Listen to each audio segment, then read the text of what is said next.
Shalom adik-adik, semangat pagi. Aku mau kenal Tuhan, aku mau cinta Tuhan melalui firman-Nya.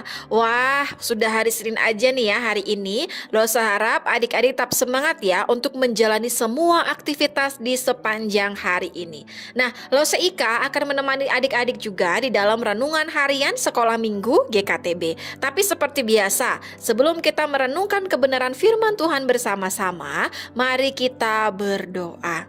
Tuhan Yesus, terima kasih untuk kesempatan di pagi hari ini. Kami boleh lagi bangun dengan kekuatan yang baru. Kami boleh lagi menikmati hari yang baru di hari ini. Dan pada hari ini juga kami mau merenungkan kebenaran firman-Mu. Kiranya Tuhan menolong kami supaya kami boleh mengerti dan juga melakukannya di dalam kehidupan kami sepanjang hari ini.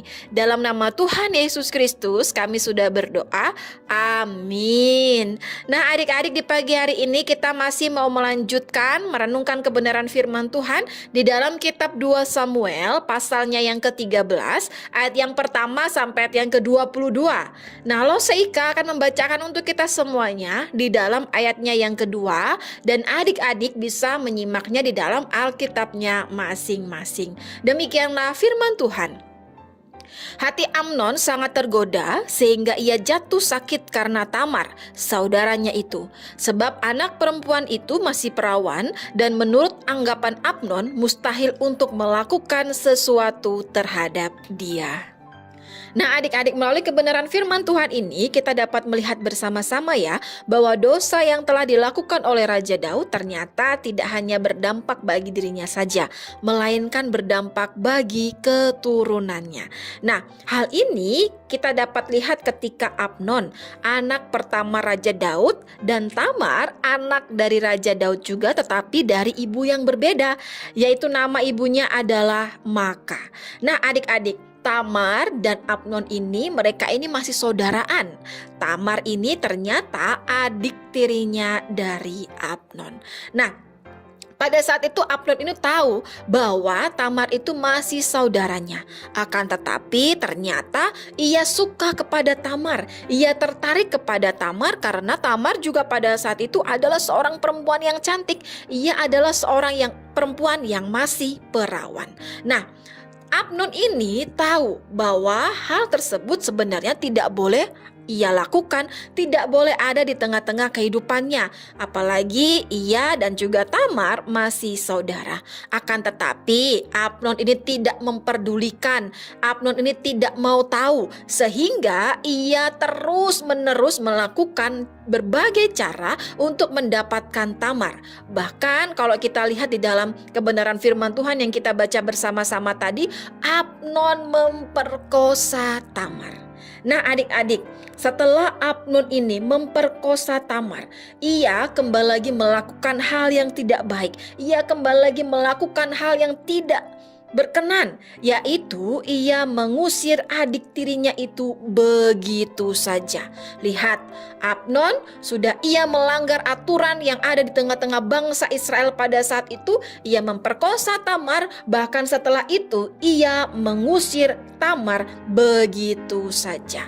Nah, adik-adik, setelah hal itu terjadi, maka aib itu ternyata terdengar sampai ke telinga Absalom, yaitu kakaknya Tamar pada saat itu. Nah, Absalom mendengar apa yang telah dilakukan oleh Amnon kepada Tamar, maka ia menjadi marah, ia benci, ia dendam kepada Amnon. Bahkan kebenciannya itu hanya dapat terpuaskan ketika Amnon itu mati.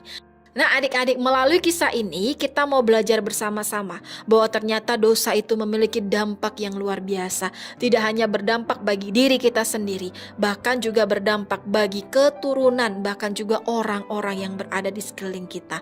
Oleh karena itu, lo semua aja kita semuanya jangan pernah menyepelekan, jangan pernah menganggap remeh dosa. Karena upah dosa adalah maut.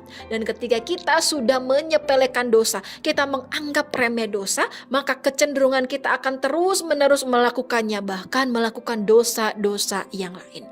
Contohnya saja begini adik-adik, ketika adik-adik mencuri uang mama Rp1.000, wah itu nominalnya kecil ya, kita anggap kecil dan tidak ketahuan juga. Enggak apa-apa lah loh, kan cuma sekali-sekali aja. Hati-hati ya adik-adik ya, karena hal tersebut akan membuat adik-adik menjadi kebiasaan atau terbiasa dengan mencuri. 1.000 enggak ketahuan, nanti meningkat jadi 5.000, meningkat lagi jadi 10.000, meningkat lagi sampai 50.000, meningkat lagi sampai 100.000. Bahkan nanti akan membuat adik terus-menerus membohongi mama, papa, adik-adik. Ingat adik-adik ya, jangan sampai kita ini meremehkan atau menyepelekan dosa. Dosa apapun itu, tidak ada dosa yang besar, tidak ada dosa yang kecil, semuanya sama, dosa, dan upah dosa adalah maut. Oleh karena itu adik-adik, di pagi hari ini kita diingatkan kembali kalau diri kita ini tidak mampu untuk lepas daripada dosa, kita terus meminta pertolongan daripada Tuhan yang akan memampukan kita untuk hidup seturut dengan perintahnya, untuk terus hidup melakukan apa yang Tuhan perintahkan di dalam kehidupan kita. Oleh karena itu yuk, mulai dari saat ini, mulai dari sejak kecil, kita meminta pertolongan Tuhan, kita menyerahkan hidup kita dipimpin oleh Tuhan, sehingga Tuhan memampukan kita untuk jadi anak-anak yang taat kepadanya. Amin untuk firman Tuhan di pagi hari ini. Mari kita berdoa.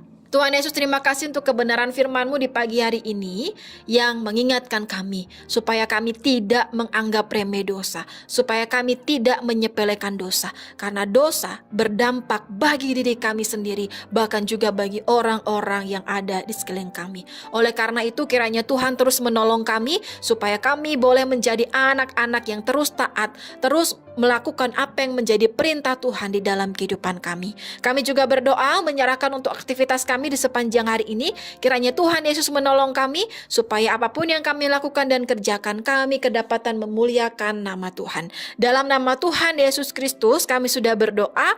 Amin. Nah adik-adik, sekian renungan firman Tuhan di pagi hari ini ya. Sampai ketemu di dalam renungan-renungan harian selanjutnya. Bye-bye adik-adik.